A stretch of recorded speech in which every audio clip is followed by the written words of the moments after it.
વડોદરા શહેર સુશોભિત તો છે જ, પરંતુ ચાર ચાંદ લાગે તે માટે હવે ફરી એકવાર એલઈડી લાઇટ લગાવવામાં આવશે. દર્શક મિત્રો, કાલાઘોડા બ્રિજ પાસે જ એલઈડી લાઇટ લગાવવામાં આવેલી છે. તેવી જ રીતે એરપોર્ટ સર્કલ, વુડા સર્કલ અને રાવપુરા જે વિસ્તાર છે ત્યાં એલઈડી લાઇટ લગાવવામાં આવશે.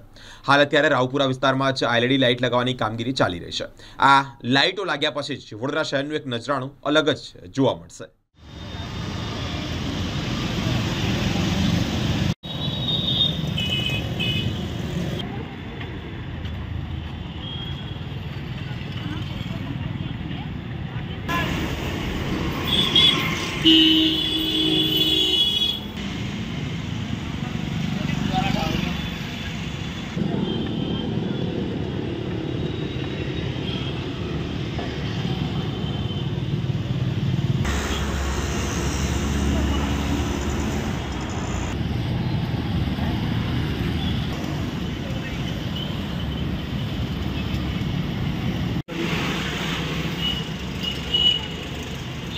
ચાલી જઈ ચાલી